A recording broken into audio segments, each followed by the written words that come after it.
Hello दोस्तों, फिर मैं आज आपके लिए एक न्यू वीडियो के साथ आया हूं जिसमें हम मॉडर्न हिस्ट्री के 10 क्वेश्चन करेंगे। यदि आप हमारे चैनल पर नए हैं तो चैनल को सब्सक्राइब करने और बेल आइकन को प्रेस कर लें ताकि मैं जो भी वीडियो अपलोड करूं आपको नोटिफिकेशन के तौर पर मिल पाए। चलिए आज का पहला क्वेश्चन शुरू करते हैं। निम्नलिखित में से किसने भारत के अंग्रेजी उपनिवेश नियंत्रण की आलोचना में अनब्रिटिश पदावली का उपयोग किया था? तो हमारा ऑप्शन है आनंद मोहन बोस, बदरुद्दीन तैयब, दादा भाई नौरोजी और फिरोज शाह मेहता। तो इसका सही आंसर क्या हो जाएगा? दादा भाई नौरोजी। इसका एक्सप्लेनेशन देख लेते हैं क्या है। दादा भाई नौरोजी ने भारत के अंग्रेजी उपनिवेश नियंत्रण की आलोचना में अनब्रिटिश पदावली का क्या किया था? उपयोग किया था। चलिए नेक्स्ट क्वेश्चन देखते हैं क्या है। भारत में प्रथम रेलवे लाइन किस ब्रिटिश गवर्नर जनरल के समय में बिछाई गई थी?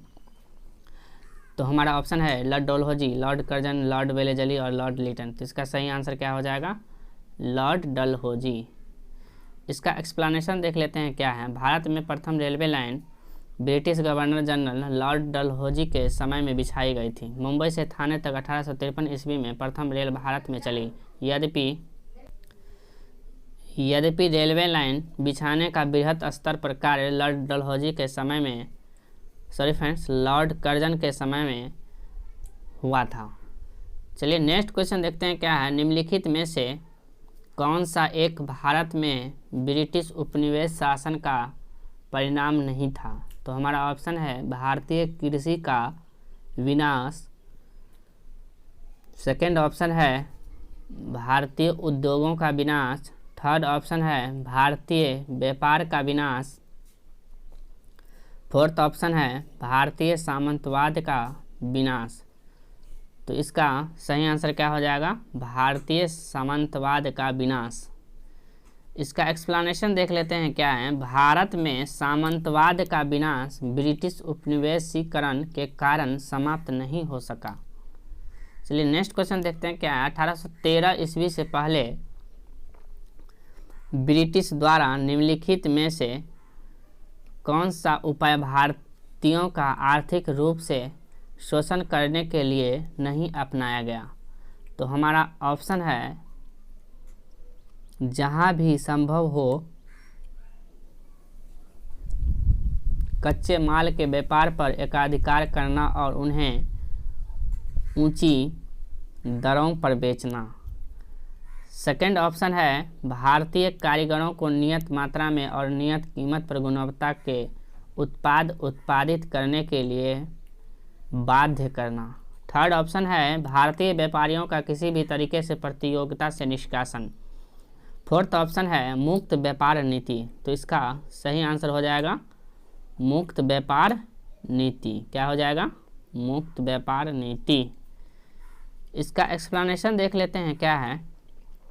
1813 ईस्वी से पहले ब्रिटिश द्वारा मुक्त व्यापार नीति फ्री ट्रेड पॉलिसी भारतीयों का आर्थिक रूप से शोषण करने के लिए नहीं अपनाया गया। चलिए नेक्स्ट क्वेश्चन देखते हैं। दादा भाई नौरोजी द्वारा उनकी कीर्ति poverty and un British rule in India में प्रस्तुत किए गए अपवहन सिद्धांत यानी ड्रेन थ्योरी, कौन सी थ्योरी? ड्रेन थ्योरी शब्द को निम्नलिखित कथनों में से कौन सा एक समुचित रूप से परिभाषित करता है? तो हमारा सही आंसर क्या हो जाएगा? पहला कि भारत की राष्ट्रीयता क्या होगा? भारत की राष्ट्रीयता संपत्ति या कुल वार्षिक उत्पाद का एक हिस्सा ब्रिटेन को निर्यात किया जा रहा है जिसके लिए भारत को कोई महत्वपूर्ण प्रतिफल नहीं मिलता था। चलिए इसका एक्सप्लेनेशन देख लेते हैं क्या है। दादा भाई नौरोजी द्वारा उनकी कीर्ति poverty and un British rule in India में प्रस्तुत किए गए ड्रेन थ्योरी शब्द को इस कथन को एक समुचित रूप से परिभाषित करता है कि भारत की राष्ट्रीय संपत्ति या कुल वार्षिक उत्पाद का एक ही हिस्सा ब्रिटेन को निर्यात किया जा रहा था जिसके लिए भारत को कोई महत्वपूर्ण प्रतिफल नहीं मिलता था। चलिए नेक्स्ट क्वेश्चन देखते हैं क्या है। भारत में उपनिवेशी शासन काल में होम चार्जेज भारत से संबंधित दोहन का महत्वपूर्ण अंग था। निम्नलिखित में से कौन सी निधि या निधियां होम चार्जेज का संगठक थी? तो इसमें से हमारा तीनों ऑप्शन जो है सही है, पहला भी सही है, दूसरा भी और तीसरा भी। चलिए नेक्स्ट क्वेश्चन देखते हैं क्या है। किन कंपनी ने सर्वप्रथम भारत में रेल सेवा प्रारंभ की? तो हमारा ऑप्शन है eastern railway, Madras railway, Awadh Tirhut railway और लास्ट ऑप्शन है ग्रेट इंडियन पेनिनसुलर। तो इसका सही आंसर हो जाएगा 4th नंबर ऑप्शन। चलिए इसका एक्सप्लेनेशन देख लेते हैं क्या है। ग्रेट इंडियन पेनिनसुलर रेलवे ने भारत में सर्वप्रथम रेल सेवा प्रारंभ की, जो 1853 ईस्वी में मुंबई के बोरीबंदर स्टेशन से थाने के मध्य चली थी। चलिए नेक्स्ट क्वेश्चन देखते हैं क्या है। रैयतवारी, कौन वारी? रैयतवारी बंदोबस्त के संदर्भ में निम्नलिखित कथनों पर विचार कीजिए। तो पहला ऑप्शन है किसानों द्वारा लगान सीधे सरकार को दिया जा सकता था, सही है। दूसरा है सरकार रैयत को पट्टे देती थी, ये भी सही है। तीसरा है कर लगाने के पूर्व भूमि का सर्वेक्षण और मूल्य निर्धारण किया जाता था, ये भी सही है। तो हमारा क्या आंसर हो जाएगा 1, 2 एवं 3, यानी तीनों सही है। चलिए नेक्स्ट क्वेश्चन देखते हैं 89,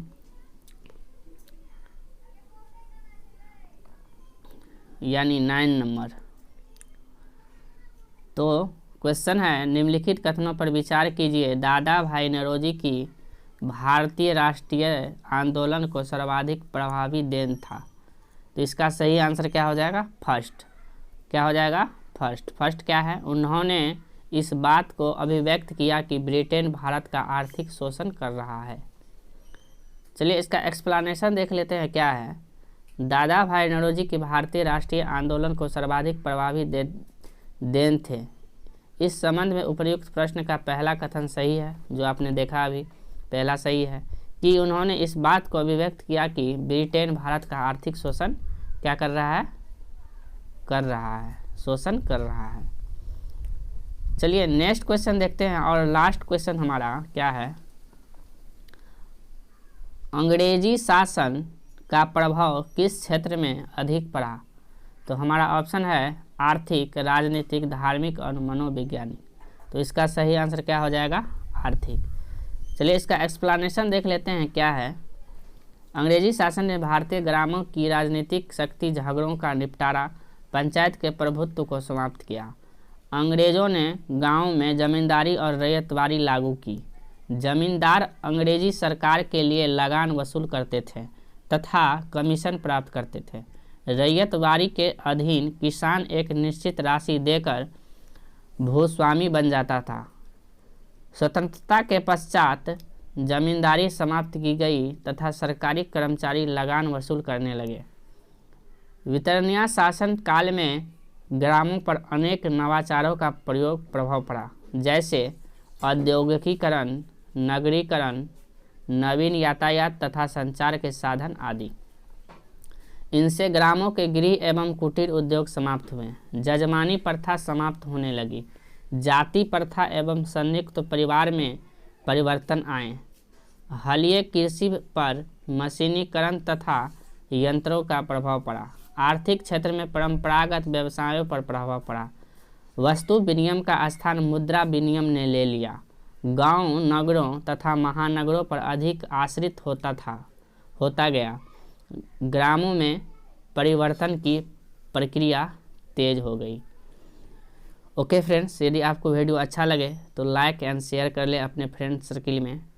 वीडियो को जितना से जितना हो सके शेयर करें, और यदि आप चैनल पर नए हैं तो चैनल को सब्सक्राइब कर ले एंड बेल आइकन को प्रेस कर ले, ताकि मैं जो भी वीडियो अपलोड करूं वो आपको नोटिफिकेशन टाइम पर मिलते हैं। चलिए फिर मिलते हैं नेक्स्ट वीडियो में, तब तक के लिए bye bye, take care, see you.